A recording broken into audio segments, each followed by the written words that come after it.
اللهم صل على محمد وعلى آل محمد۔ السلام علیکم ورحمۃ اللہ وبرکاتہ۔ محترم سامعین، امید کرتا ہوں تمام قرآن کریم سیکھنے والے خیرت و عافیت سے ہوں گے۔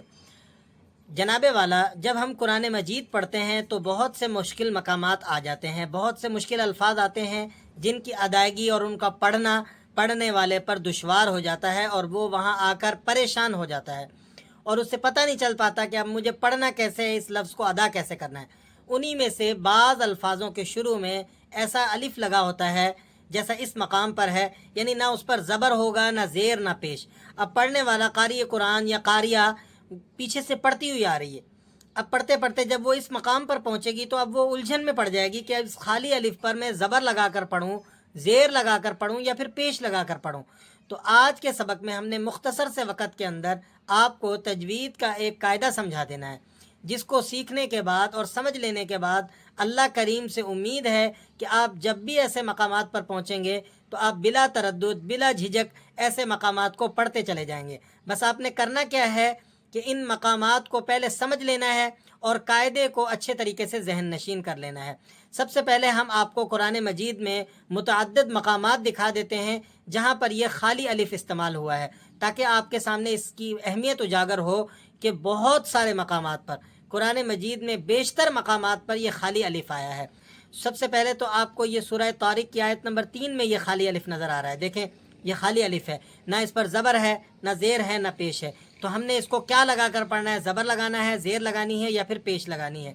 اسی طرح ایک اور مقام دیکھیے گا، سورہ ناس تو تقریباً ہر شخص پڑھتا ہے، قرآن مجید کی آخری صورت ہے۔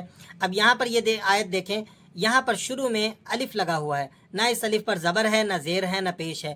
تو ہم نے اس کو کیا لگا کر پڑھنا ہے؟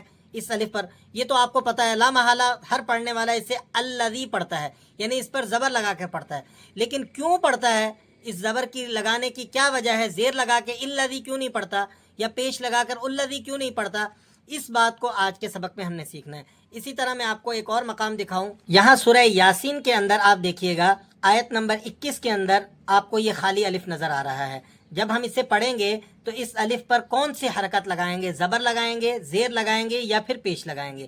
اسی طرح سورہ یاسین سے پیچھے کی ایک سورت سورہ فاطر، یہاں دیکھیں سورہ فاطر کی آیت نمبر 43 کے اندر شروع میں آپ کو یہ خالی الف نظر آ رہا ہے۔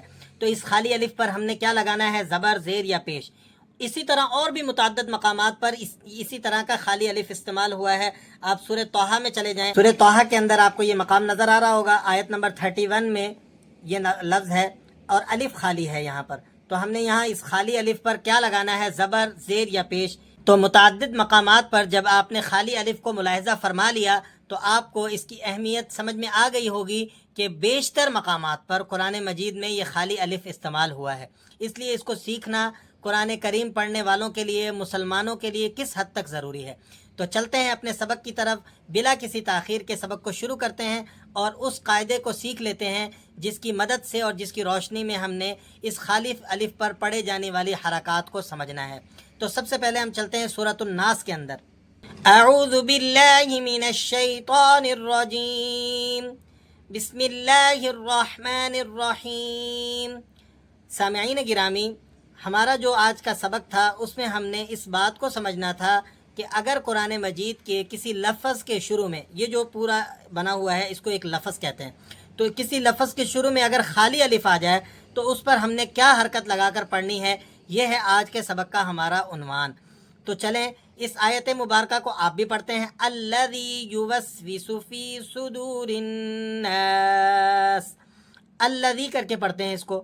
آپ نے شروع سے قرآن مجید سیکھا، یہ قرآن مجید کی سب سے آخری صورت ہے، یقیناً آپ کو آتی بھی ہوگی، آپ الذی ہی پڑھتے ہوں گے، لیکن اس الف پر آپ زبر لگا کر کیوں پڑھتے ہیں یہ ہم آپ کو بتاتے ہیں۔ یاد رکھیں، خالی الف کے بعد ایسا حرف جس میں خالی الف ہو اور اس میں جو سیکنڈ حرف ہے وہ لام ہو، اگر خالی الف کے بعد اگلا حرف لام آ جائے تو ہم نے اس الف پر زبر پڑھنا ہوتا ہے، جیسا کہ ہم اس مقام پر پڑھ رہے ہیں، الذی، الذی۔ اسی طرح اس سے پیچھے دیکھیں، الخناس، وسواسل، جب ہم ملا کر پڑھتے ہیں تو سین کو لام سے ملا دیتے ہیں، وسواسل،